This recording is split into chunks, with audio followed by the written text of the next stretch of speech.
বুঝলেন, ইন্ডিয়া জোট নিয়ে অনেক দিন ধরেই ধোঁয়াশা চলছে। তার কারণ আপনারা জানেন, ইন্ডিয়া জোট নিয়ে যে বিষয়গুলো সামনে আসছিল তার সবথেকে প্রধান বিষয় হলো মুখ, অর্থাৎ এনডিএ সরকারের এগেনস্টে ইন্ডিয়া জোট তৈরি হয়েছে। এই ইন্ডিয়া জোটের মুখটা কে হবে, আর ঠিক সে বিষয়কে নিয়ে দীর্ঘ জলঘোলা হয়েছে। তার মাঝে লোকসভা ভোটও হয়েছে, লোকসভা নির্বাচন পেরিয়ে গিয়েছে। এরপরে এতগুলো দিন পেরিয়ে গিয়েও আদতেও মুখ কে হবে তা নিয়ে ধোঁয়াশা থাকলেও একটু ধোঁয়াশা ক্লিয়ার হয়েছিল যখন বিরোধী দলনেতা হিসাবে নাম এসেছিল রাহুল গান্ধীর, এবং মল্লিকার্জুন খাড়গেকেও মুখ হিসাবে পরিচিত করা হয়েছিল। কিন্তু না, এখানেই শেষ নয়, পেরিয়ে গিয়েছে অনেকগুলো মাস। এই মাসের মধ্যে অনেকগুলো ধারাবাহিকতা, ঘটনা প্রবাহ পেরিয়ে গিয়েছে। প্রশ্ন উঠছে আবারও ইন্ডিয়া জোটের মুখ নিয়ে। কেন হঠাৎ এই প্রশ্ন? কেন হঠাৎ ইন্ডিয়া জোটের মুখ হিসেবে কার নাম সবার আগে আসছে জানেন? মুখ্যমন্ত্রী মমতা বন্দ্যোপাধ্যায়। ঠিক শুনছেন, এ রাজ্যের মুখ্যমন্ত্রী মমতা বন্দ্যোপাধ্যায়ের মুখ ইন্ডিয়া জোটের মুখ হিসেবেই সামনে আনা হচ্ছে, এমনটাই তারা চাইছেন। কারা চাইছেন? ইন্ডিয়া জোটের শরিকরা। স্বয়ং লালু প্রসাদ যাদব তিনি পর্যন্ত এই কথা বলছেন, মুখ্যমন্ত্রী মমতা বন্দ্যোপাধ্যায় ইন্ডিয়া জোটের মুখ হোক, এবং কংগ্রেসের এই বিষয়ে কোনো কথা বা কোনো স্টেটমেন্ট আদতেও কোনো জায়গা ক্রিয়েট করে না। অর্থাৎ ইন্ডিয়া জোটের শরিকদের মধ্যেই মুখ্যমন্ত্রী মমতা বন্দ্যোপাধ্যায়কে একটু ফ্রন্ট ফুটে রাখার চেষ্টা করা হচ্ছে। কিন্তু কেন, জানার চেষ্টা করবো আগামী 1 ঘন্টা। কিন্তু তার ছোট্ট একটি আঁচ আপনাদের সামনে রাখার চেষ্টা করছি। আপনারা জানেন, বিরোধী দলনেতা রাহুল গান্ধী নানান সময় নানান রকম স্টেটমেন্ট অধিবেশনে দিয়ে থাকে, আর ঠিক অধিবেশনে দিয়ে দেওয়া এই যাবতীয় মন্তব্যে শাসকের পক্ষ থেকে অনেক রকম স্টেটমেন্টও আসে। শাসক সরাসরি বলেন, কখনো বা অপরিণত, কখনো বা অপরিপক্ক নেতা, কখনো বা হেসে তার সামগ্রিক ইস্যুকে একটু গোদা বাংলায় উড়িয়ে দেবার চেষ্টা করেন। আর ঠিক সে বিষয়ই আবারও ঘটছে। এবার বলছেন গোড্ডার সাংসদ নিশিকান্ত দুবে, সরাসরি বলছেন অপরিণত নেতা রাহুল গান্ধী। রাজীব গান্ধী এবং ইন্দিরা গান্ধীর সময়তেও তারাও বিরোধী হিসেবে যখন কাজ করেছে তখন তারা তাদের মন্তব্য রেখেছেন এবং রাখতেও দিয়েছেন, কিন্তু রাহুল গান্ধী বক্তব্যই রাখতে দেন না, অর্থাৎ তাকে অপরিণত নেতা নামেও আখ্যা দিচ্ছেন। তাই কি ইন্ডিয়া জোটের মুখ কোনো এক জায়গায় তাদের শরিক দলেরাই রাহুল গান্ধীকে একটু ব্যাকফুটে রেখে মমতা বন্দ্যোপাধ্যায়কে চাইছে? দেখুন বিশেষ প্রতিবেদন, তারপর আসছি বিশদ আলোচনা। বিজেপি বিরোধী ইন্ডিয়া জোটের নেতৃত্বে মমতা বন্দ্যোপাধ্যায় মহারাষ্ট্র, ঝাড়খণ্ডের মতো একাধিক রাজ্যে কংগ্রেসের ভরাডুবির পর জোটের শতাব্দী প্রাচীন দলটির নেতৃত্ব নিয়ে প্রশ্ন উঠতে শুরু করেছে। উল্টো দিকে বিধানসভা, লোকসভা, এমনকি বাংলার 6 উপনির্বাচনেও সবুজ ঝড়ের পর জোটের মুখ হিসাবে নতুন করে তৃণমূল নেত্রীর नामই উঠে আসছে। कांग्रेस को समझना चाहिए कि कांग्रेस का लीडरशिप में इंडिया अलायंस फेल हो गया।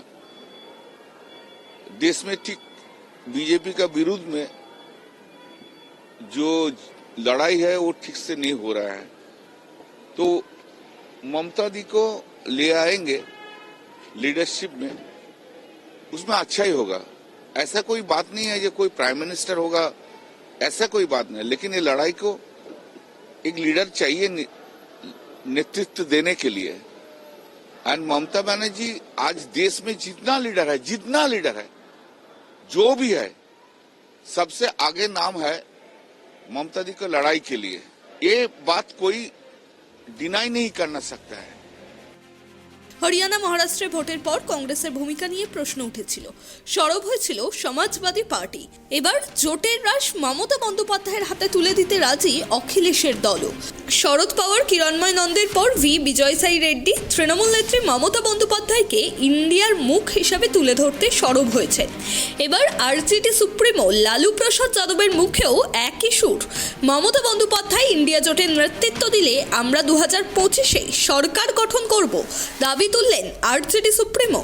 মমতাকে বিরোধী নেত্রী হিসেবে তুলে ধরার পাশাপাশি কংগ্রেসকেও তোপ দেখেছেন লালু প্রসাদ যাদব।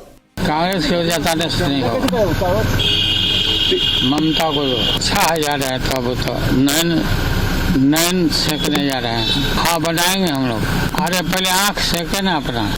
জাতীয় রাজনীতিতে এই জল্পনা প্রথম নয়, কারণ মমতা বন্দ্যোপাধ্যায়ের মতো নেত্রী জাতীয় রাজনীতিতে আর কেউ নেই। অভিজ্ঞতার দিক থেকে দেখতে গেলে মমতা বন্দ্যোপাধ্যায় 3 বারের মুখ্যমন্ত্রী, বহুবার সাংসদ থেকেছেন। গ্রহণযোগ্যতার দিক থেকে অন্যান্য অনেকের থেকে অনেকটাই এগিয়ে। তেজস্বী যাদব বা অখিলেশ যাদবের মতো নেতা মমতার খুব কাছের মানুষ। সংসদ যখন আদানি ইস্যুতে উত্তাল, তখন কংগ্রেসের প্রতিবাদে পা মেলায়নি মমতার তৃণমূল ও সমাজবাদী পার্টি। আর সময় যত গড়াচ্ছে ততই বাংলার মুখ্যমন্ত্রীর সমর্থনে বিরোধীরা এগিয়ে আসছে। সম্প্রতি হরিয়ানা এবং মহারাষ্ট্রের নির্বাচনে ইন্ডিয়া জোটের খারাপ ফলাফল নিয়ে অসন্তোষ প্রকাশ করেছিলেন মমতা বন্দ্যোপাধ্যায়। ইঙ্গিত দিয়েছিলেন সুযোগ পেলে তিনি ইন্ডিয়া ব্লকের দায়িত্ব নিতে প্রস্তুত। তবে মমতা বন্দ্যোপাধ্যায়কে জায়গা ছাড়তে নারাজ কংগ্রেস। বিজেপি বিরোধী জোটের মুখ মমতা হলে কি জাতীয় স্তরেও কোণঠাসা হয়ে পড়বে কংগ্রেস? সেই আশঙ্কাই কি গ্রাস করেছে রাহুল গান্ধীদের? জল্পনা চলছে দেশ রাজনীতিতে। Bureau report, tribe TV Bangla. কি বুঝছেন বলুন তো, লড়াইটা অনেকটা গভীর অবধি চলে গিয়েছে না? ঠিক তাই। আর এই লড়াই এতটাই ভেতরে কিংবা গভীরে চলে গিয়েছে, যার জের স্বয়ং ইন্ডিয়া জোটের শরিকরা বলছে মুখ্যমন্ত্রী মমতা বন্দ্যোপাধ্যায়কে চাই ইন্ডিয়া জোটের মুখ হিসেবে। অর্থাৎ প্রধান বিরোধী দলনেতা রাহুল গান্ধীকে সরিয়ে দিয়ে মুখ্যমন্ত্রী মমতা বন্দ্যোপাধ্যায়। আচ্ছা, কারা কারা এই কথাগুলো বলছে এক নজরে দেখুন।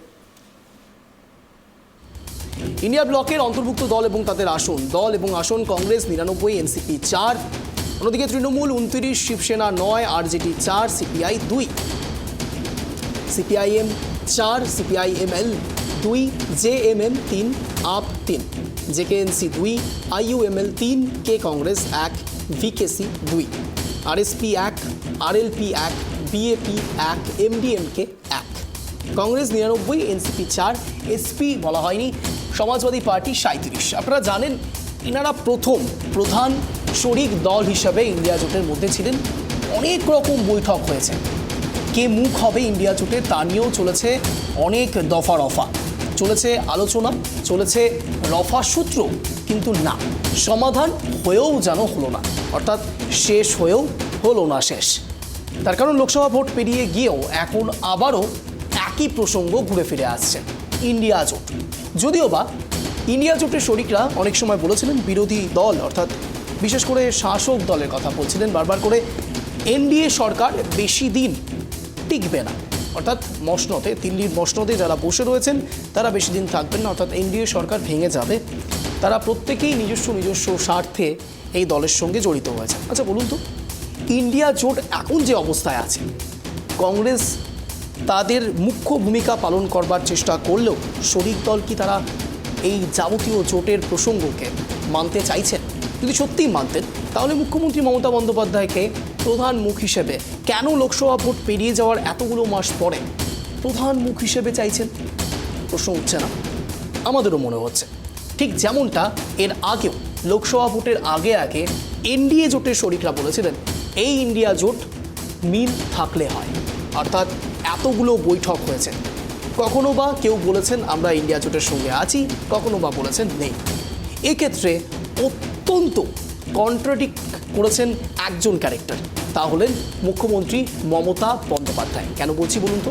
তার কারণ মুখ্যমন্ত্রী মমতা বন্দ্যোপাধ্যায় প্রসঙ্গে যতবারই কথা উঠেছে স্বয়ং ইন্ডিয়া জোটের শরিক রাহুল গান্ধী থেকে শুরু করে প্রত্যেকে, বিশেষ করে কংগ্রেস সমর্থকেরা যারা রয়েছেন এই রাজ্যের, অধীর রঞ্জন চৌধুরীর কথা আপনাদের মনে থাকবে, প্রাক্তন প্রদেশ কংগ্রেস সভাপতি, তিনি বলেছিলেন আদৌ স্টেট লেভেলে কখনোই তৃণমূল কংগ্রেস এবং কংগ্রেস একত্রিত হতে পারে না।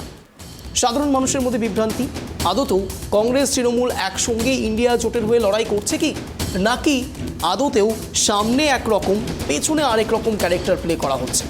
এই সবটা নিয়ে মুখ্যমন্ত্রী মমতা বন্দ্যোপাধ্যায়ের স্ট্যান্ড নিয়ে অত্যন্ত ধোঁয়াশা ছিল বলেই বারবার প্রমাণ করবার চেষ্টা করেছেন কখনো বা কংগ্রেস, কখনো বা বামফ্রন্ট। আজ এ পর্যায়ে দাঁড়িয়ে থেকে মুখ্যমন্ত্রী মমতা বন্দ্যোপাধ্যায়কেই ইন্ডিয়া জোটের প্রধান মুখ হিসেবে রাখা হোক এমনটা দাবি জানাচ্ছেন লালু প্রসাদ যাদব সহ আরও অনেক বিশিষ্ট তাবর কেউ প্রাক্তন, কেউ বা সদ্য নেতা, তারা প্রত্যেকেই অনেকেই বলছেন তো এই প্রসঙ্গ কতটা ফ্রুটফুল হবে, কতটাই বা মেনে নেওয়া হবে, এটা নিয়েও যথেষ্ট ধোঁয়াশা রয়েছে। এ বিষয় নিয়ে আসবো, কিন্তু সময় এখন একটা ছোট্ট বিরতি, ফিরছি বিরতির পর। কোথাও যাবেন না, দেখতে থাকুন ট্র্যাক টিভি বাংলা, বাংলার আপন।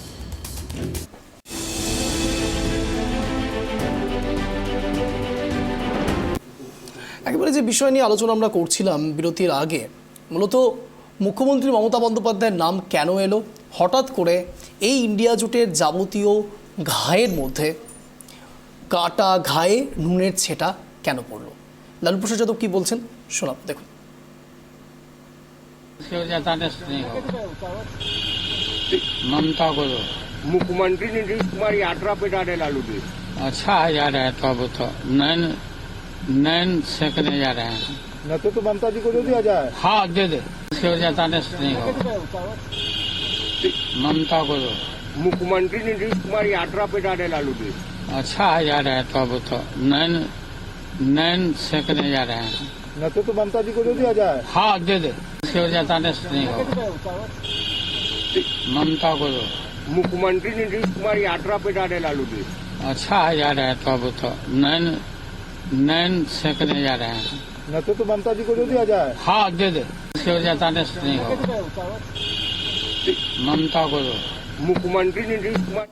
এবার বুঝতে পারছেন তো কেন বলা হচ্ছে যে মুখ্যমন্ত্রী মমতা বন্দ্যোপাধ্যায়ের নাম প্রকাশ্যে আসতেই আবারও রাজনৈতিক তরজা শুরু। তার কারণ ইন্ডিয়া জোটের মুখ স্বয়ং রয়েছেন রাহুল গান্ধী, রয়েছেন মল্লিকার্জুন খাড়গে, রয়েছেন, তারা একেবারে ফ্রন্ট ফুটে থেকে ব্যাটিংটা করছিলেন। কিন্তু না, মনে হচ্ছে ইন্ডিয়া জোটের শরিকদের মধ্যে কোনো এক জায়গায় ধোঁয়াশা রয়ে গিয়েছে। তারা মনে করছেন যে না, রাহুল গান্ধী কিংবা মল্লিকার্জুন খাড়গের ওপর ভরসা করা যাচ্ছে না। ভরসা তাহলে কাকে করবেন? করছেন মুখ্যমন্ত্রী মমতা বন্দ্যোপাধ্যায়কে।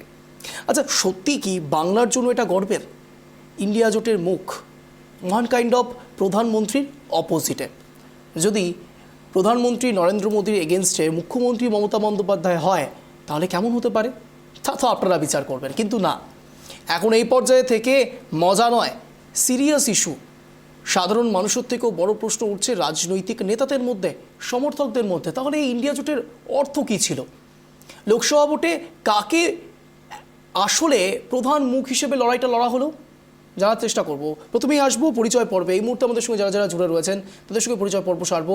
রয়েছেন আমাদের সঙ্গে অনলাইনে মাননীয় অমলেন্দু চক্রবর্তী, বিজেপি সমর্থক। আমাদের সঙ্গে রয়েছেন মাননীয় গৌরাঙ্গ চৌহান, তৃণমূল সমর্থক। স্টুডিওতে আমাদের সঙ্গে অনলাইনে জুড়ে রয়েছেন মাননীয় রতনবালা, কংগ্রেস সমর্থক। আপনাদের তিনজনকেই ট্র্যাক টিভি বাংলায় স্বাগত। আমি প্রথম প্রশ্নটাই সরাসরি করতে চাইছি রতনবাবুর কাছে। রতনবাবু, একেবারে স্পেসিফিক, আচ্ছা, রাহুল গান্ধী কি লড়াইটা নিতে পারছেন না? বিরোধী হিসেবে, বিরোধী দলনেতা হিসেবে রাহুলবাবু কি লড়াইটা দিতে পারছেন না? যদি সত্যিই পারতেন, তাহলে ইন্ডিয়া জোটের শরিকরা হঠাৎ করে মুখ্যমন্ত্রী মমতা বন্দ্যোপাধ্যায়ের নাম নিচ্ছেন কেন? সুপ্রভাত অঞ্জন দান, সুপ্রভাত, এরকম শুভ একটা সন্ধ্যা। অনুষ্ঠান করার জন্য আপনাদের ট্রাইব টিভি চ্যানেলকে ধন্যবাদ। কে কি বলছে দেখুন, কে কি বলছে, কে কি করছে সেটা বিষয় না। রাহুল গান্ধী ইন্ডিয়া গঠবন্ধন তৈরি হয়েছিল, রাহুল গান্ধী তো ইন্ডিয়া গঠবন্ধন তৈরি করেনি, সকলকে নিয়ে এটা তৈরি করা হয়েছিল। কিন্তু এখানে দ্বিচারিতা কেন? এখন যখন ভোটে পরাজিত হয় তখন বলে যে রাহুল গান্ধীর জন্য পরাজিত হলো, আবার যখন ভোটে জিতে যায় তখন বলা হয় যে ইন্ডিয়া জোটের জন্য জিতা হলো। এরকম দ্বিচারিতা কেন? অঞ্জনদা, আপনার মনে থাকবে যে গত যে কটা নির্বাচন হয়ে গেল, আপনি দেখুন কোথাও আপনি শুনতে পেয়েছেন যে মাননীয় মুখ্যমন্ত্রী ইন্ডিয়া জোটের জন্য একবারও মানুষের কাছে ভোট দিতে বলেছেন? আপনার ঝাড়খণ্ডে দেখুন, সেখানে নির্বাচন হলো, উনি একবারও কিছু বলেননি যে ইন্ডিয়া জোটকে ভোট দিন। মহারাষ্ট্রে দেন, এবং কি জম্মু কাশ্মীরেও তিনি বলেননি। তাহলে দিদির এরকম দ্বিচারিতা কেন? আর একটা প্রশ্ন, যেদিন থেকে পার্লামেন্টে আপনি দেখুন, যেদিন থেকে পার্লামেন্টে আদানি ইস্যু নিয়ে রাহুল গান্ধী যেভাবে তীব্র আক্রমণ চালাচ্ছে সমস্ত শরিক দলগুলোকে সাথে নিয়ে, কিন্তু দেখুন সেখানে কিন্তু মমতা ব্যানার্জিকে দেখতে পাওয়া যাচ্ছে না। কেন? আমরা বলতে চাই কেন দ্বিচারিতা? মমতা বন্দ্যোপাধ্যায় তো সাংসদ নয় না, ও মমতা ব্যানার্জির যে দল তৃণমূল কংগ্রেসকে তো সাথে পাওয়া যাচ্ছে না কেন? অভিষেক বন্দ্যোপাধ্যায় তো পায়ে পা মিলিয়ে লড়াইটা লড়ছেন। গোটা দেখুন অঞ্জনদা, গোটা ভারতবর্ষে বিরোধীরা সব একাত্তা হয়ে আদানি ইস্যুতে যখন ঝাঁপিয়ে পড়া পড়ছে তখন কিন্তু দেখা যাচ্ছে না। আমরা বলতে চাচ্ছি অঞ্জন দা যে মমতা ব্যানার্জি ঠিক আছে ইন্ডিয়া জোটের উদ্যোগ নিয়েছিলেন, কিন্তু সত্যি সত্যি যখন ইন্ডিয়া জোটটা তৈরি হলো তখন আর ওনাকে খুঁজে পাওয়া যাচ্ছে না। আজকে এখানে পরিষ্কার একটা জিনিস বোঝা যাচ্ছে অঞ্জন দা, দেখুন উনি মোদিকে চটাতে চাচ্ছেন না, আদানিকে চটাতে চাচ্ছেন না, এটা হচ্ছে পরিষ্কার আজকে বাংলার মানুষ বুঝতে পেরেছে। কারণ না হলে আপনি দেখুন যেই মমতা ব্যানার্জি এই পশ্চিম বাংলার যে সমস্ত যারা দুর্নীতির সাথে যুক্ত, আজকে বলুন তো একের পর এক তারা সব জামিনে ছাড়া পেয়ে যাচ্ছে। অদ্ভুত ব্যাপার। এদিকে যখন আদানি issue নিয়ে আমার মনে হয় চিৎকার করা আপনাকে হচ্ছে, এই জায়গাতে একটু আটকাতেই হবে। রতনবাবু, আপনি দুর্নীতি প্রসঙ্গে চলে গেলেন, আমি দুর্নীতি প্রসঙ্গে আমি ছোট্ট একটু এক্সাম্পল আপনাদের দিই। আচ্ছা, আপনারা বলছেন দুর্নীতি হয়েছে, বেঙ্গলে হয়েছে দুর্নীতি, সবাই বলছে, সবাই স্বীকার করছে, কেউ কেউ অস্বীকার করছেন, মূলত বিষয়টি সেটা নয়। রাহুল গান্ধী এখনো পর্যন্ত এই ইন্ডিয়া জোটের মধ্যে থেকে মুখ্যমন্ত্রী মমতা বন্দ্যোপাধ্যায় প্রসঙ্গে একটাও এগেনস্টে কথা বলেছেন? কিংবা এই রাহুল গান্ধী এই ইন্ডিয়া জোটের মধ্যে থেকেই এত দুর্নীতি হয়েছে সেটা একবারও রাজনৈতিকভাবে স্টেটমেন্ট দিয়েছেন? একবারও পেয়েছেন আপনি? আমি তো অন্তত পাইনি, যদি আপনি পেয়ে থাকেন আপনি জানান। দেখুন অঞ্জন দা, জাতীয় কংগ্রেস কাউরি বিরুদ্ধে কাউরি এগেনস্টে দাঁড়িয়ে থেকে স্টেটমেন্ট দিবে, এটা এটা বিরোধী যারা আছে বিজেপির বিরুদ্ধে আমরা সবসময় বলছি। এখন ইন্ডিয়া জোটের মধ্যে উনি বাইরে মিডিয়ার সামনে কি বলছেন না বলছেন সেটাতে কোনো যায় আসে না। আমরা বলতে যাচ্ছি যে ধরুন আজকে মমতা ব্যানার্জি 1999 সালে, আপনার মনে আছে 1999 সালে তিনি বিজেপি সরকারের মন্ত্রী ছিলেন। অটল বিহারী বাজপেয়ী যখন ছিল তখন তিনি বিজেপি সরকারের মন্ত্রী ছিলেন। তারপরে ওনার দু বছর পর ভালো লাগেনি বিজেপি, 2001 সালে তিনি কিন্তু আবার এনডিএ ছেড়ে কিন্তু আবার কংগ্রেস বা ইউপিএর সাথে যুক্ত হলেন।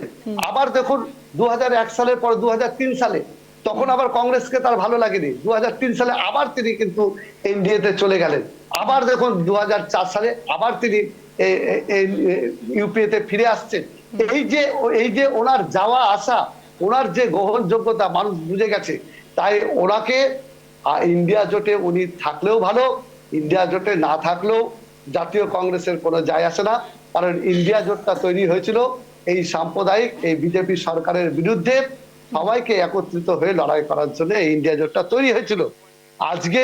আজকে ঝুলি থেকে বিড়াল বেরিয়ে গেছে অঞ্জন দা। রতনবাবু, আপনি বলছেন ইন্ডিয়া জোটে মুখ্যমন্ত্রী মমতা বন্দ্যোপাধ্যায় থাকলেও ভালো কিংবা না থাকলেও ভালো, কিন্তু ইন্ডিয়া জোটই তো উল্টো কথা বলছে। কংগ্রেসকে যদি আমি একটু বাদ দিয়ে রাখি, ইন্ডিয়া জোটের বাকি শরিকদের মধ্যে প্রায় অনেকেই বলছেন মুখ্যমন্ত্রী মমতা বন্দ্যোপাধ্যায়কে ইন্ডিয়া জোটের মুখ করা হোক, প্রধান মুখ করা হোক।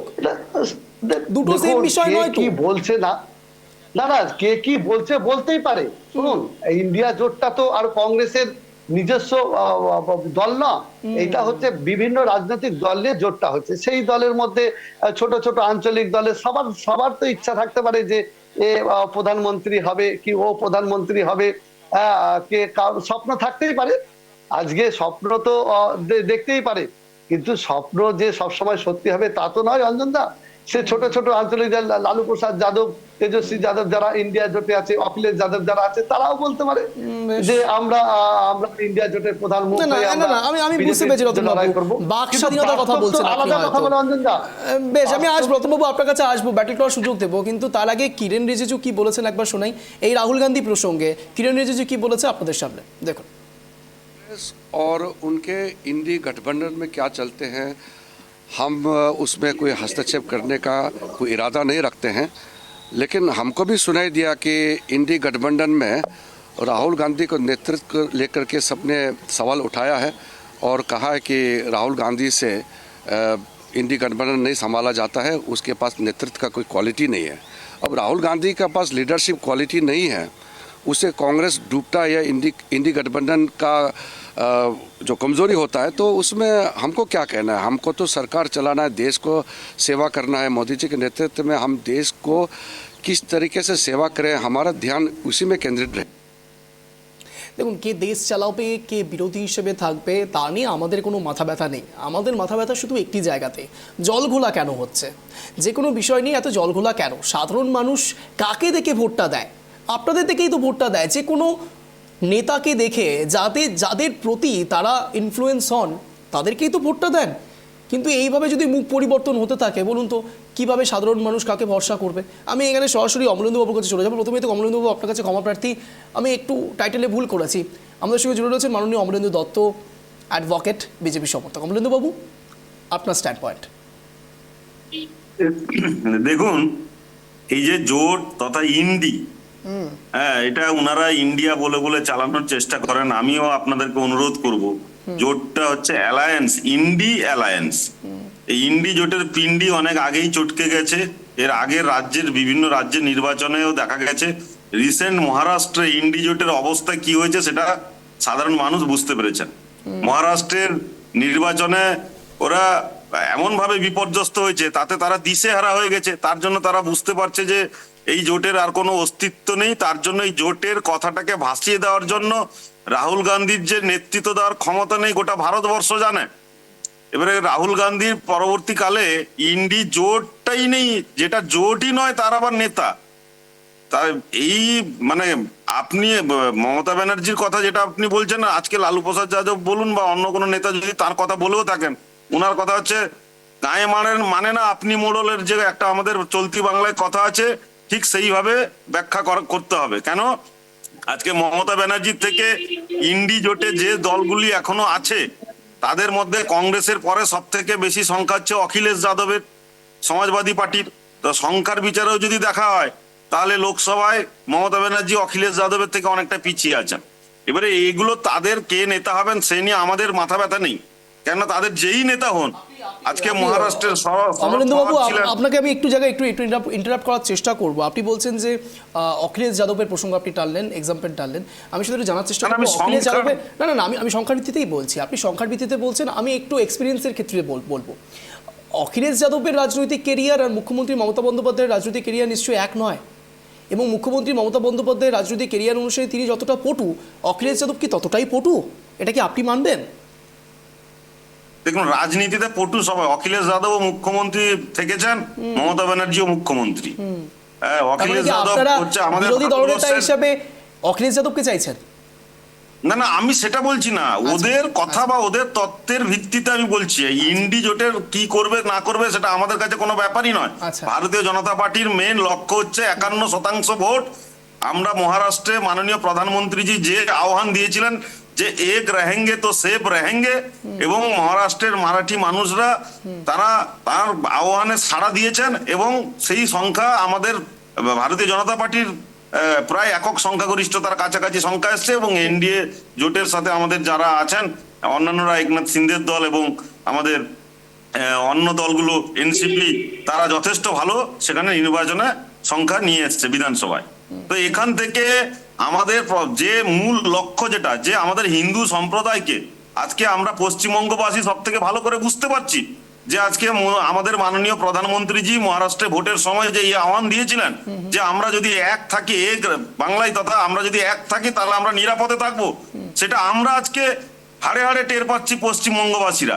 তো এই এক রহেঙ্গে তো সেফ রহেঙ্গের এই আহ্বানে সমগ্র সনাতনী সম্প্রদায়কে একত্রিত করে ভারতীয় জনতা পার্টি 51% বেশি ভোট যে কোনো নির্বাচনে পাওয়ার জন্য আমরা লড়াই করি। এবং তাতে আমাদের বিপক্ষে যে দলটা থাকলো তারা কত সংখ্যক দল জোট বাঁধলো এবং কাকে নেতা করলো সেটা নিয়ে ভারতীয় জনতা পার্টি কখনো ভাবে না, যেটা বিভিন্ন নির্বাচনে আমরা বারে বারে প্রমাণ করেছি। কংগ্রেস হরিয়ানাতেও সেটার প্রমাণ পেয়েছে, আর এখন লাস্ট আপনারা দেখছেন মহারাষ্ট্রের কিছুদিন আগে নির্বাচনের ফলেও প্রমাণ পেয়েছে। আর ঝাড়খণ্ডের কথা যদি বলেন, আপনারা জানেন, আপনারা সংবাদ মাধ্যমে দেখেছেন ঝাড়খণ্ডের ঘটনা কি ঘটেছে না, নতুন একটি দল যেটা 3 মাস আগে রেজিস্ট্রেশন হয়েছে, সেই 3 মাস আগে রেজিস্ট্রেশন হওয়া নতুন দল সরকার বিরোধী, ওখানে মানুষের এত সরকার বিরোধী মানসিকতা, সরকার বিরোধী ভোটগুলো তাদের, যেহেতু এটা মাহাতো কমিউনিটি, ঝাড়খণ্ডে প্রায় 22% মাহাতো কমিউনিটির মানুষ বিলংস করেন, এবং মাহাতো কমিউনিটির মানুষের মধ্যে তারা তাদের নিজেদের বাড়ির ছেলেকে নেতা হিসাবে ভেবেছেন বলে ওই জয়রাম মাহাতোর পার্টি প্রায় ধরুন 14টা সিটে সেকেন্ড পজিশন নেওয়ার জন্য বিজেপির ক্যান্ডিডেটরা ওখানে খুব কম মার্জিনে হেরেছে। এবং সেটা একটা আনপ্রেডিক্টেবল ঘটনা ঘটেছে। সাধারণ ক্ষেত্রে ভারতবর্ষের বিগত নির্বাচনে কোনো রাজ্যের বলুন বা কেন্দ্রে বলুন, হঠাৎ করে 3 মাসের একটা পার্টি রেজিস্ট্রেশন করে এইভাবে ছাড়া ফেলেছে, খুব একটা সাধারণত দেখা যায় না। তো এইটা ছাড়া নালে ঝাড়খণ্ডের নির্বাচনের রেজাল্টও আমাদের অনুকূলে গেছে। আমাদের বিজেপির পার্সেন্টেজ অফ ভোট বিশাল কোনো হেরফের হয়নি। সরকার বিরোধী ভোটটা কি হয়েছে, অন্য জায়গায় চলে যাওয়ার জন্য আমাদের কয়েকটা সিটে আমরা পিছিয়ে পড়েছি। কিন্তু সিটের নিরিখে যদি বলতে হয়, এনডিএ জোটের অন্য শরিকরা সিটটা কম পেয়েছে, ওখানে অল ঝাড়খণ্ড স্টুডেন্ট ইউনিয়ন কম পেয়েছে। বিজেপির তেমন কোনো সিটের সংখ্যায় তারতম্য হয়নি। বুঝেছি। আপনি যেটা বলতে চাইছেন, অর্থাৎ আপনারা আত্ম উপলব্ধি আত্মসমীকরণ কিংবা আত্মসমীক্ষা যাই বলেন না কেন সেটা খুব ভালো করেছেন। আমি আশা রাখবো বাংলার ক্ষেত্রেও যদি আপনারা এতটাই আত্মসমীক্ষা আত্মসমীকরণ করতেন, তাহলে হয়তো এবারে লোকসভা নির্বাচনের রেজাল্টটা একটু অন্যরকম আসতো। আমি সরাসরি একটু আসবো অমলেন্দুবাবু, আপনাকে বলার সুযোগ দেবো। আমি সরাসরি চলে যাবো, এখন রয়েছেন আমাদের সঙ্গে গৌরাঙ্গবাবু রয়েছেন। গৌরাঙ্গবাবু, কি মনে হচ্ছে, একদিকে বিজেপি কিংবা এনডিএ সরকার বলছেন রাহুল গান্ধী পারছেন না, রাহুল গান্ধী সঠিকভাবে তার বিরোধী দলনেতার রোল প্লে করতে পারছেন না, আপনারাও বলছেন রাহুল গান্ধী সেভাবে লড়াইটা লড়তে পারছেন না, অনেকাংশেই বলেছেন আপনারা। তাহলে কি চাইছেন আপনারা? ইন্ডিয়া জোট থেকে বেরিয়ে যাবেন, নাকি ইন্ডিয়া জোটের মধ্যে থেকে এবার দুটো পক্ষ হয়ে যাবে, এক পক্ষ রাহুল গান্ধী পক্ষ, এক পক্ষ মমতা বন্দ্যোপাধ্যায় পক্ষ, কোনটা? 2014 থেকে 2024 সালের মধ্যে ভারতবর্ষে নরেন্দ্র মোদীর দ্বারা যে ধরনের অপশাসন অন্যায় হয়েছে, ভারতবর্ষে বুকে ধর্মে ধর্মে হানাহানি, হিংসা, মব লিঞ্চিংয়ের মতো ঘটনা মানুষের মধ্যে, প্লাস আজকে 45 কোটির উপরে বেকার তৈরি করে দেওয়ার মূল কারিগর যিনি, সেই নরেন্দ্র মোদী। কোনো কর্মসংস্থান নাই, কোনো কিছু নাই। যুবকদের জন্য অন্য যে কর্মসংস্থানের কথা বলেছিলেন 2 কোটি চাকরি, সেটাকে শেষ করে দিয়ে আজকে 45 কোটি বেকার তৈরি হয়েছে 140 কোটি মানুষের মধ্যে। এটা আমাদেরকে মাথায় রাখতে লাগবে। মানুষে এর আগেই বললাম যে ধর্মে হানাহানি এবং পাড়ায় পাড়ায় গণ্ডগোল, যে 14 থেকে 24-এর অপশাসন। আজকে সুপ্রিম কোর্ট পর্যন্ত রায় দিচ্ছে যে ফ্রিতে রেশন দিলে হবে না, আপনাকে চাকরিটা দিন, সেটা সুপ্রিম কোর্ট নরেন্দ্র মোদীকে বলছে। প্লাস দেখা যদি যায় বিদেশ নীতির ক্ষেত্রে, আমরা বিদেশ নীতিতে দেখতে পাচ্ছি যে ভারতবর্ষের পার্শ্ববর্তী দেশগুলো এখন হুমকি দেওয়া শুরু করছে। চীন এবং নেপাল ভারতের ভূখণ্ড অনেক আগেই দখল করে নিয়েছিল, নরেন্দ্র মোদীর সময়কালে এটা ঘটনাগুলো ঘটছে। জিনিসপত্রের দ্রব্যমূল্য বৃদ্ধির পরিমাণ 25 থেকে 35% ইনক্রিজ করে গেছে ডিউ টু নরেন্দ্র মোদীর অপশাসন। তো এগুলো থেকে তাহলে মানুষের জীবন জীবিকার যেখানে প্রশ্নচিহ্ন, যেখানে যুবকদের কর্মসংস্থান নাই, খাদ্য বা জিনিসপত্রের দামের কোনো কন্ট্রোলিং নাই, প্রত্যেকটা ক্ষেত্রে মানুষ যখন বিপর্যস্ত, এবং এদিকে সাধারণ মানুষের কাছ থেকে জিএসটি 22% করে নিয়ে নিচ্ছেন, কিন্তু আম্বানি আদানিদের ঋণ মুকুবের পরিমাণ হাজার গুণ কোটি টাকা ঋণ মুকুব। কৃষকদের তিনি ঋণ মুকুব করতে পারেন না গরিব প্রান্তিক মানুষের ঋণ মুকুব করতে পারেন না, কিন্তু আম্বানি আদানিদের, মেহুল চোকসিদের, এদের হচ্ছে ঋণ মুকুব কোটি হাজার কোটি টাকা তিনি করে দেন।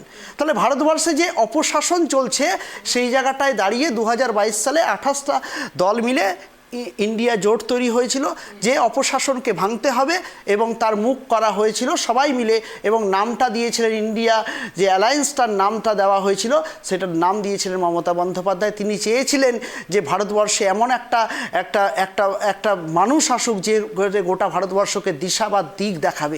সেটার দায়িত্ব দেওয়া হয়েছিল কংগ্রেস, যেহেতু সর্ববৃহৎ দল, তারা বলে অবশ্যই মেনে নেওয়াই উচিত। তো সেখানটায় কংগ্রেসকে দায়িত্ব দেওয়া, এবং আপনি কি বলেন তারা বলেন, অর্থাৎ আপনি এটা মানেন তো যে সর্ববৃহৎ দল কংগ্রেস? তারা বলে মানে প্রাচীন দিক থেকে, আপনাদের মতো all India Trinamool Congress maybe ধরে নেন না, তারা বলছে তো সর্ববৃহৎ দল বলেই আজকে উনি বললেন যে তৃণমূল কংগ্রেস থাকুক চাই না থাকুক ডাজন্ট ম্যাটার, আমাদের কংগ্রেসের সতীর্থ বন্ধু বললেন। সেরকম আমরাও যেটা ভাবি সেটাই বলি। তো যাই হোক, টপিক থেকে একটু চেঞ্জ না গিয়ে, তো 28টা সর্ববৃহৎ দল মিলে, এবং মমতা বন্দ্যোপাধ্যায় কখনো তিনি চাননি তিনি হচ্ছে এটার চিফ হবেন, বা সেখানে সিনিয়র লিডার মল্লিকার্জুন খাড়গেকে দায়িত্ব দেওয়া হলো, এবং কংগ্রেসকে সব জায়গাটাতে দায়িত্ব দেওয়া হলো কাজ করার জন্য, এবং তারাই মূল কারিগরে থাকলেন। কিন্তু রেজাল্টটা কি হলো 22 থেকে 24? 2 বছরের মধ্যে কিছু লোকজন চলে গেলেন, কিছু লোকজন থাকলেন, যারা থাকলেন তাদেরকে নিয়ে নরেন্দ্র মোদীর অপশাসন এবং নরেন্দ্র মোদীর মতো একজন নেতাকে সেটাকে সরানো গেল না এবং বিজেপি পুনরায় ক্ষমতায় বিভিন্নভাবে যাই হোক স্ক্র্যাচের উপরে ভর দিয়ে এর কাছ থেকে ওর কাছ থেকে ভয় ধমকায় দিয়ে ইডি সিবিআই ধরিয়ে দিয়ে যাই হোক দাঁড়িয়ে পড়লো। তো এই জায়গাটায় মমতা বন্দ্যোপাধ্যায়ের রোলটা কি এমন, দেশ এখন এমন একজনকে চাচ্ছে যে এখন থেকে পথ দেখাবে যে ভারতবর্ষের বিদেশ নীতি, যেটা বাংলাদেশের মতো একটা শত্রু রাষ্ট্র হুমকি দিচ্ছে, ভারতবর্ষকে হুমকি দিচ্ছে, এটা লজ্জার আজকের ডেটে। চীন নেপাল তো কবেই দখল করে নিয়েছে, ভারতবর্ষের অর্থনৈতিক অবস্থা তলানিতে পিছন দিকে কেন গেল, এই প্রশ্নের উত্তর আমাদেরকে দেওয়ার দায়িত্ব আছে এই জায়গাটায় আমাদেরকে জানতে লাগবে। এই জন্য মমতা বন্দ্যোপাধ্যায় তো কখনো বলেননি তিনি প্রধানমন্ত্রী হবেন, তিনি এই হবেন ওই হবেন, কিন্তু লিডারশিপ চেঞ্জ হওয়া দরকার। যেহেতু লিডারশিপ ফেল করেছে 24-এর নির্বাচনে, কংগ্রেসের হাতে যখন কামান ছিল ইন্ডিয়া জোটে, তখন লিডারশিপ ফেল করেছে। তাহলে এটা গণতান্ত্রিক পদ্ধতি, যদি আমি ফেল করি তাহলে আমাকে নতুন লোককে বাছতে হবে। কে নতুন লোক? ওনাদের মধ্যে থেকে বিভিন্ন রাজনৈতিক নেতৃত্ব, বিদগ্ধ ব্যক্তিরা রাজনৈতিক, যাদের কেরিয়ার অনেকদিন, আজকে 5 বারের সাংসদ, 3 বারের মুখ্যমন্ত্রী, এবং আজকে যদি ভারতবর্ষে নরেন্দ্র মোদী ভার্সাস গোটা ভারতবর্ষটা চলছে, কে অপোনেন্ট লিডার, নরেন্দ্র মোদীর বিরুদ্ধের নেত্রী কে, ফেস কে? এটা আগের বারের সময় আমরা বলেছিলাম নরেন্দ্র মোদীর বিরুদ্ধের নেত্রী কিন্তু মমতা বন্দ্যোপাধ্যায়কে দেখে গোটা দেশে ভোট হবে, গোটা দেশে মমতা বন্দ্যোপাধ্যায়কে ভোট হবে। এরা তো নিজস্ব স্বার্থ চরিতার্থ করার জন্য রাখছে না। বেশ গৌরাঙ্গবাবু একদম ঠিক বলছেন। আমি এতগুলো বিষয় যখন আপনি বলছেন, আরেকটা প্রশংসা আমি শোনাবো মুখ্যমন্ত্রী মমতা বন্দ্যোপাধ্যায় সম্পর্কে, এবং তার সঙ্গে সঙ্গে আমি প্রোডাকশন কন্ট্রোল রুমকে এটাও বলবো আরও একটা ফুটেজ রেডি করে রাখতে, যেখানে যদিও একটা প্ল্যানিংয়ে ছিল না, আপনাদের জানিয়ে রাখি, নবান্নের একটা ছবিও আমি দেখাবো। বললেন না ওই যে চাকরির কথাটা, চাকরির বিষয়টাতে আসবো, কিন্তু তার আগে কীর্তি আজাদ কি বলেছে একবার আপনাদের সাথে রাখছি, দেখুন।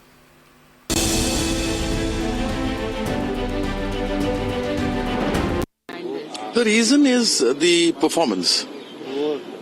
Nobody had any objection to Congress leading the India bloc, but they haven't been able to deliver. They haven't been able to take everybody together. And when it comes to the Mamta Bandyopadhyay ji, she's a 7-time member of parliament, 4 times a central cabinet minister, successfully running the state of West Bengal for 3 successive terms, and the 4th one is also on the way. Just now in the by-elections you saw, BJP even lost its seat. And every time Narendra Modi ji comes to West Bengal, we increase our vote share. Her popularity, her experience is very well known. Even the senior most, the Bhishma Pitama of Indian politics, Shri Sharad Pawar ji, has said the same. Even a senior leader like Lalu ji. Now, as you said earlier, the Uddhav Shiv Sena had said that Mamata Banerjee should lead the India alliance. We've had Samajwadi Party. So voices are coming from across the nation that Mamata Banerjee is the ideal person to lead it. And I think her competence cannot be questioned, her seniority cannot be questioned, her experience cannot be questioned. So she is the right person to lead the India bloc, to take the fight into the enemy's camp, that is Narendra Modi ji. দেখুন, একটি কথা গৌরাঙ্গবাবুর মুখেও যা, কীর্তি আজাদের মুখেও একই রকম। কি বলুন তো, তারা বলছেন মুখ্যমন্ত্রীর মতো এত ভালো ওয়েস্ট বেঙ্গলকেও চালাতে পারেনি বা পারবেও না ভবিষ্যতে, এবং বারবারই কথা প্রসঙ্গে নরেন্দ্র মোদীর সঙ্গে তুলনা করা হচ্ছে। আচ্ছা, যে চাকরির কথা গৌরাঙ্গবাবু বললেন, সেই চাকরির একটা ঝলক আপনাদের একটু দেখাই। নবান্নের একটা ছবি আপনাদের সামনে রাখছি, দেখুন। এই ছবিটা আজকের ছবি না, কোনো প্ল্যানিং ছিল না আজ এটা দেখানো, কিন্তু কথা প্রসঙ্গে আসছে। তার কারণ যে চাকরির কথা গৌরাঙ্গবাবুরা বলছেন, যে চাকরির কথা বলা হচ্ছে, যে চাকরি নেই, শুধুমাত্র রেশন কিংবা ভাতা, আমি একটু অ্যাড করছি, এই বিষয়গুলো থাকলে হবে না, চাকরিও দরকার। আমি সরাসরি এই ছবিটা দেখাচ্ছি এই জন্যে, তার কারণ আজকে 10 বছর ধরে এই ছেলেমেয়েগুলো চাকরি পাচ্ছে না। এদের দোষ কি? এনারা কোনো ভাতারও অন্তর্ভুক্ত নয়, এনারা ফ্রিতে রেশনও চান না। তাহলে প্রশ্নটা উঠছে গৌরাঙ্গবাবু, অন্যের দিকে আঙুল তুলতে গেলে নিজের দিকে 4-4টে আঙুল থাকে। নিজেদের আত্ম উপলব্ধিটা কবে করবেন আপনারা? নাকি ইন্ডিয়া জোটের মুখ হওয়ার জন্যে অহংকারে আপনাদের বুকটা ফুলছে? কোনটা? পশ্চিমবঙ্গের ট্রেন্ড ছিল, পশ্চিমবঙ্গের মানুষ জানে, ওনারাও সবাই জানে যে পশ্চিমবঙ্গে সবসময় চাকরির দিকে একটা ট্রেন্ড প্রত্যেক মানুষই হচ্ছে যে কোনোভাবে প্রাইমারি চাকরি বা হাই স্কুলের চাকরি এটার দিকে ট্রেন্ড। আজকে দেখুন 11 সাল থেকে 11 সাল থেকে তৃণমূল কংগ্রেস ক্ষমতায় আসার পরে আজকে 24 সাল, আজকে বলুন যে কোন ক্ষেত্রে চাকরি হয়নি? প্রাইমারিতে 1 লক্ষের উপরে চাকরি হয়ে গেছে, আপার প্রাইমারিতে চাকরি রিক্রুটমেন্ট প্রক্রিয়া কোর্ট কেসের জন্য আটকে ছিল, সেটা চলছে। আর ডাক্তারি অ্যাভেলেবেল ডাক্তার চাকরি, নার্সে চাকরি হয়েছে, পুলিশে চাকরি হয়েছে প্রতিদিন, এবং এখন পর্যন্ত আজকের ডেটেও চাকরি।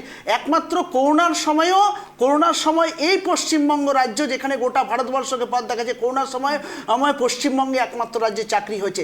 সব আজকে 10 কোটি মানুষকে কোনো সরকার কখনো কোনো দিনও 10 কোটি 12 কোটি মানুষকে প্রত্যেককে চাকরি দেওয়ার তাহলে 143 কোটি জনগণকে বিজেপি কি করে ভোট? 143 কোটির কথা বলা হচ্ছে না, চাকরি দেয়নি। বাবু, আপনি যখন ওরা সমস্ত সরকারি সংস্থাগুলো না, সেন্ট্রাল গভর্নমেন্টের আমার 143 কোটির বিষয় নয়, আমাদের বিষয় হচ্ছে সংখ্যা উল্লেখ সরকারি সংস্থাগুলোকে বিক্রি করছে। একটু শুনে নিন প্লিজ, শোনার অভ্যাস রাখতে হবে। প্রশ্ন হচ্ছে যখন আপনি 10 কোটির এই প্যারামিটারটা সেট করলেন, তখন 143 কোটি প্যারামিটারটাও তো আপনাকে সেট করতে হবে। এবং প্যারালালি আপনি যেটা বলছেন না, যে সবাই প্রাইমারি টিচিং এর জন্য চাকরির পরীক্ষার জন্য বসছেন, বাকি আর কোনো পরীক্ষার জন্য বসছেন না। আমি যদি ধরেও নিই, খুব সিম্পল ভাবে ধরি, আচ্ছা প্রাইমারিতে ভ্যাকেন্সি কত রয়েছে আমরা জানতে পারি, আপার প্রাইমারিতে ভ্যাকেন্সি কত রয়েছে আমরা জানতে পারি। যদি সত্যিই ভ্যাকেন্সি থেকে থাকে, তাহলে এই ছেলেমেয়েগুলো কেন রাস্তায় এতদিন ধরে বসে রয়েছে? 10 বছরে এখনো পর্যন্ত একটাও ভ্যাকেন্সি বেরোতে পারলো না। 50,000 ভ্যাকেন্সি বের করা গেল না, 60,000 ভ্যাকেন্সি বের করা গেল না। এরকম হয় না, ভ্যাকেন্সি স্টুডেন্টের উপরে ক্রিয়েট হয়, এখনো পর্যন্ত ছেলেমেয়েগুলো কেন এরকম করে রাস্তায় তৈরি বসে হয় রয়েছে? না। ভ্যাকেন্সি স্টুডেন্টের উপরে ক্রিয়েট করে তৈরি হয়, যদি ছাত্র সংখ্যার উপরে ভ্যাকেন্সি হয়। মানে আপনি বলছেন ভ্যাকেন্সি রয়েছে কিন্তু চাকরি দেওয়া যাচ্ছে না। ডেফিনেটলি নট, আমাদের চাকরি চলছে, আপার প্রাইমারি চাকরি চলছে। যারা লিস্টেড হচ্ছে না তারা হয়তো রাস্তায় বসে রয়েছে, চাকরি কাউন্সিলিং হচ্ছে, জয়েনিং চলছে, কোর্ট কেসের জন্য 10 বছর ধরে আটকে আছে। আচ্ছা এসএসসি, কিন্তু আমার প্রশ্নটা ছিল যে সেন্ট্রাল গভর্নমেন্টের চাকরি কয়টা ওয়েস্ট বেঙ্গলে হয়েছে? ওয়েস্ট বেঙ্গলে টেলিকম টেট এক্সামটা হলো, 2022 যে টেট এক্সামটা হলো, তার কি হলো? 22 এর টেটের এক্সাম রেজাল্ট বেরোবে, 23 এর রেজাল্ট না রকম এক্সাম প্রসেস সব কিছুই চলছে। 20 তে যেটা হয়েছে, 21 যেটা হয়েছে, 22 যেটা হয়েছে, প্রসেস চলছে হচ্ছে। ডিপিএসসি গুলো থেকে সমস্ত ভ্যাকেন্সি নেওয়া হচ্ছে ডেফিনেটলি খুব তাড়াতাড়ি ডিসেম্বর। এবং আমাদের সরকার বিধানসভাতে তো বলে দিয়েছে, বিধানসভাতে যারা চাকরি প্রার্থী রয়েছেন এই মুহূর্তে ট্রাইটি বাংলা শো দেখছেন, তাদের জন্য হয়তো সুখবর। বিধানসভাতে এই বাজেটে সুখবর রয়েছে, এই শীতকালীন অধিবেশনে বিধানসভাতে পাস হয়ে গেছে। আমি রতনবাবুর কাছে যাব। বেশ, রতনবাবু কতটা কনফিডেন্স? সেন্ট্রাল গভর্নমেন্ট, আপনারা কোথায় কনফিডেন্ট হতে পারছেন? গভর্নমেন্ট যে বিক্রি করে ফেললো সংস্থাগুলোকে, তাহলে চাকরি কোথায় দিল সেটা আগে বলুন। রতনবাবু বলুন। দেখুন, গৌরাঙ্গবাবু যেটা বলছে যে সবচেয়ে বড় দল জাতীয় কংগ্রেস, গৌরাঙ্গবাবু যেটা বুঝতে পারছেন, কিন্তু ওনাদের দলের যে দলনেত্রী মাননীয় মুখ্যমন্ত্রী মমতা ব্যানার্জি, তিনি বুঝতে পারছেন না। উনি ঠিকই বলেছেন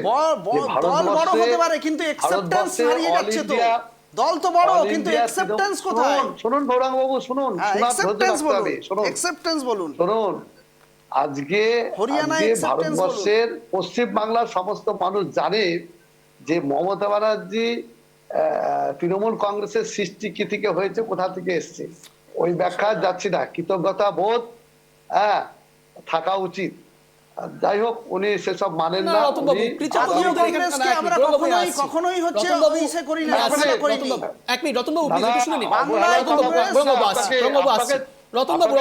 আপনাকে শুধু একটি জিনিস সংশোধন করার চেষ্টা করবো। রতনবাবু ঠিকই বলেছেন, ভারতবর্ষের সবচেয়ে বড় দল জাতীয় কংগ্রেস, কথাটা আপনি ঠিকই বলেছেন। আপনি বলছেন, আমি আসছি রতনবাবু, আপনি বলছেন গৌরাঙ্গবাবুদের কৃতজ্ঞতাবোধ থাকা উচিত, আমি মানছি কৃতজ্ঞতাবোধ থাকা উচিত, কিন্তু সবার প্যারামিটার আপনারা সেট করে দেবেন। আচ্ছা অঞ্জন দা, রতনবাবু সবার প্যারামিটার আপনারা সেট করে দেবেন। রতনবাবু, কে কিভাবে রাজনীতি করবে, কে কখন কি কথা বলবে, সেটা আপনারা সেট করে দেবেন। না না, আমি বলছি, শুনুন, ইন্ডিয়া জোটকে যদি দুর্বল করে, ইন্ডিয়া জোট যদি দুর্বল হয়, বলুন তো অঞ্জন দা, কার সুবিধা হবে? ইন্ডিয়া জোট যদি দুর্বল হয়, তাহলে সুবিধা হবে বিজেপির, সুবিধা হবে আদানির। তাই দিদি চাচ্ছে না যে ইন্ডিয়া জোট দুর্বল হোক। আজকে উনি যখন সমস্ত রাজনৈতিক দল একসাথে, বিরোধী রাজনৈতিক দল একসাথে যখন আদানি ইস্যুতে পার্লামেন্টে এবং পার্লামেন্টের বাইরে একের পর এক আন্দোলন করছে, সেখানে তৃণমূল কংগ্রেসকে দেখা যাচ্ছে না। তার মানে কি, তিনি বাইরে বলছেন মিডিয়ার সামনে সেই সময়তেই যে তিনি বলছেন যে ওই মুখটা ঠিক হয়নি। রাহুল গান্ধী কি বলেছিল যে আমি ইন্ডিয়া জোটের মুখ? আপনি চালান না ইন্ডিয়া জোটের মুখ, আপনি ইন্ডিয়া জোটের নাম দিয়েছিলেন, নাম করেছিলেন, আপনি কেন সরে যাচ্ছেন, আপনি কেন পালিয়ে বেড়াচ্ছেন? আজকে এখানে পরিষ্কার বোঝা যাচ্ছে যে দিদির যে বিচারিতা, তিনি একের পর এক যেটা করে চলেছেন, যে বাইরে দেখাবো এক, ভেতরে দেখাবো অন্য কিছু। আজকে বিজেপি আর তৃণমূলের যে সেটিং, আর আজকে যে বিজেপির বন্ধু বলছিলেন, অমরেন্দ্র বাবু বলছিলেন যে বড় বড় কথা বলেছিলেন, চাকরি চাকরি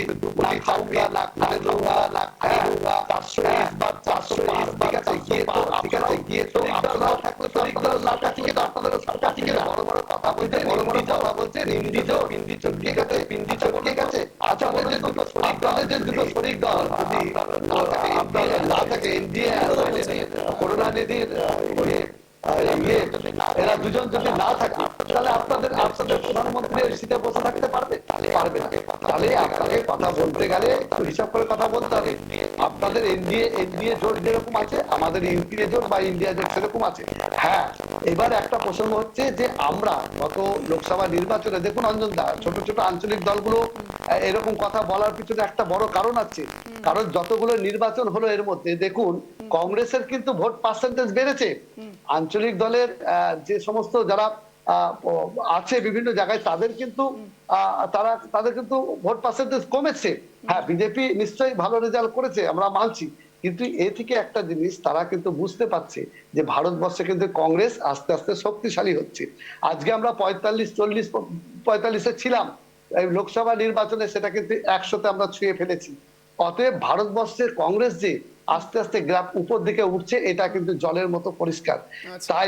তাই আগামী দিনে আদানি ইস্যুতে আমরা গোটা ভারতবর্ষ তোলপাড় করতে চলেছি। বেশ রতনবাবু, একেবারে অন্তিম রাউন্ডে রয়েছে, আর সময় দিতে পারছি না।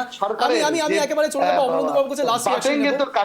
বেশ রতনবাবু, আপনাদের এই কনফিডেন্সটি বরকরার থাকুক, তার কারণ আপনাদের যে কথা আমরা বুঝতে পারছি সেই হিসেবে তাই হয়তো এই 99-এর যে কনসেপ্টটা রয়েছে এই কনসেপ্টটা ছিল, এবং তার সঙ্গে সঙ্গে এই রাহুল গান্ধী হয়তো বিরোধী দলনেতা হিসেবে থাকতে চাইছেন কিন্তু শক্তি বাড়াচ্ছেন না, তাই জন্য হয়তো ইন্ডিয়া জোট থেকেও আপনারা একটু সরার চেষ্টা করছেন।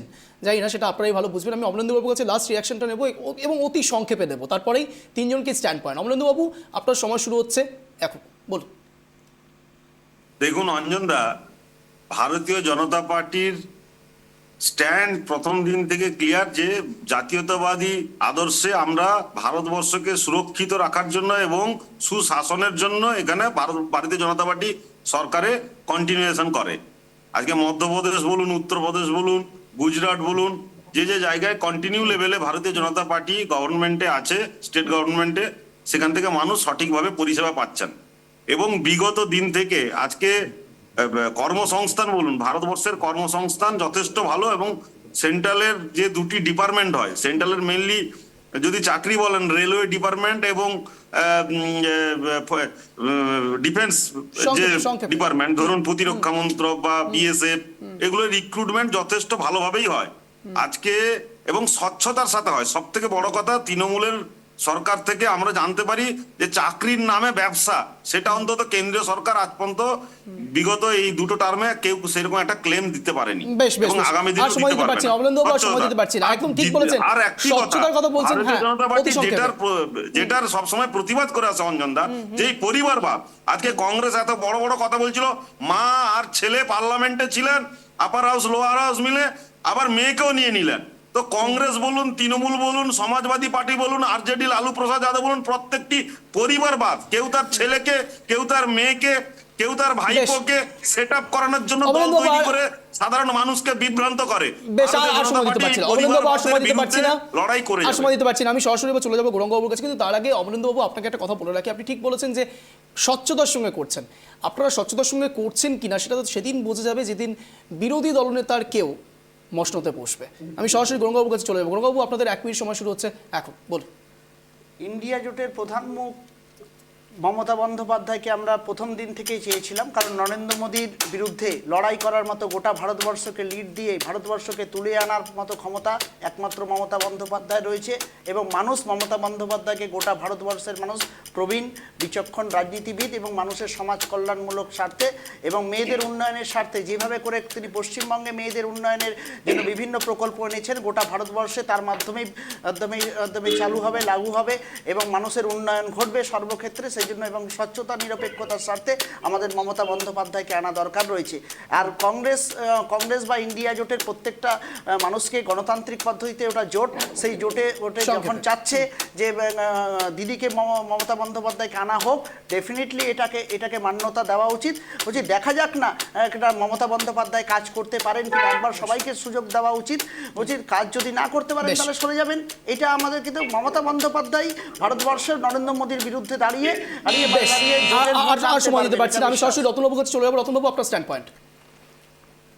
দেখুন, ভারতবর্ষের পার্লামেন্টে যে একের পর এক আদানি ইস্যু নিয়ে আমাদের রাহুল গান্ধী এবং প্রিয়াঙ্কা গান্ধী যেভাবে লড়াই করে চলেছে, শুধু আদানি ইস্যু নয়, ভারতবর্ষের সম্প্রীতি বলুন, ভারতবর্ষের সৌভ্রাতৃত্ব বলুন, ভারতবর্ষের ঐক্য বলুন, সমস্ত কিছু নিয়ে কিন্তু ভারতের জাতীয় কংগ্রেস আগাগোড়ায় লড়াই করে চলেছে। মানুষের যে সরকার মসনদে বসে আছে, সে বলেছিল 2 কোটি চাকরি দেবো, বেকারত্ব দূরী করব, শিল্প হবে, কলকারখানা হবে, কিচ্ছু হয়নি। শুধুমাত্র সাম্প্রদায়িক সরকার মসনদে বসে আছে। আজকে বলুন তো যে এই যে বিভিন্ন দেশগুলোতে যে সাম্প্রদায়িক দাঙ্গা, হিংসা এসব তৈরি হয়েছে, এর কারণ হচ্ছে আমাদের যে বর্তমান যে বিজেপি সরকার কেন্দ্রে বসে আছে। কারণ আমাদের উচিত অবিলম্বে এই সাম্প্রদায়িক সরকারকে কেন্দ্র থেকে অপসারণ করে ধর্মনিরপেক্ষ সরকার প্রতিষ্ঠিত করা। তার নেতৃত্বে রাহুল গান্ধী এবং প্রিয়াঙ্কা গান্ধী আমাদের একেবারে অন্তিমে চলে এসেছি, আর সময় দিতে পারছি না। আপনাদের তিনজনকেই অশেষ ধন্যবাদ ট্র্যাক টিভি বাংলায় সময় দেওয়ার জন্য। যে কথা বলে আজকের এই স্পেশাল শো শেষ করবো। নতুন দেখুন, যে কোনো দল আরেক দলকে রাজনৈতিক ক্ষেত্রে কাদা ছোড়াছড়ি তো অবশ্যই করবেন, কিন্তু এভাবে মুখ পরিবর্তন হয়ে যাবে? আচ্ছা, যদি মুখ পরিবর্তন হয়েও যায়, তারপরে রাজনৈতিক প্রেক্ষাপটটা কি হবে তা আপনাদের উপর ছাড়লাম। এরকমই টানটান শো দেখার জন্য প্রতিদিন সন্ধ্যে 7টায় নজর রাখুন ট্র্যাক টিভি বাংলার পর্দায়, ঠিক সন্ধ্যে 7টায়। নমস্কার।